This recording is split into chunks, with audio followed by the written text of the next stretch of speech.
A heart on his luck hound named Hank finds himself in a town full of cats who need a hero to defend them from a ruthless villain's evil plot to wipe their village off the map.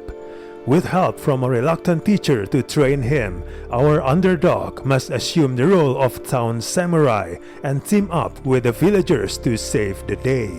First of all, this movie was originally titled Blazing Samurai as it aims to be an animated remake of the comedy classic Blazing Saddles.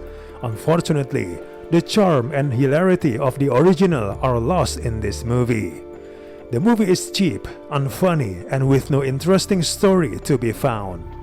Hank's journey is nothing compelling. It's a rather convoluted plot, and the story surrounding this bland dog doesn't make much sense as well. The homages to its inspiration are peppered throughout, but this homage in the script wears thin, replaying so many familiar bits absent the social commentary underlying them. There's a hollowness to the movie that cannot help but feel disappointing when viewed in context with the referred comedy from which it borrows its plot. The story is thrown together with loads of random side characters, but not much is happening emotionally. The lack of emotional resonance wouldn't be a big deal if the movie were actually funny. It has some sort of a lesson about prejudice, but it's not one that's especially stirring or noteworthy or funny. The script is relentlessly silly. Unfortunately, it's not that funny. The movie never figures out how to make the fighting itself a comic spectacle.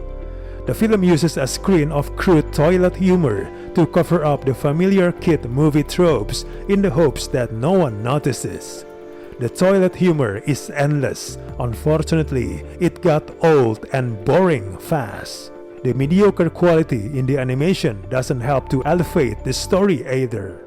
The film is really unattractive and bland as an animated film, as its animation is not exactly at the high current technology standards when it comes to family summer movies. In fact, this movie feels less like a future film and more like a straight-to-TV movie. Overall, this movie is not really worth your time. We do not recommend this movie at all.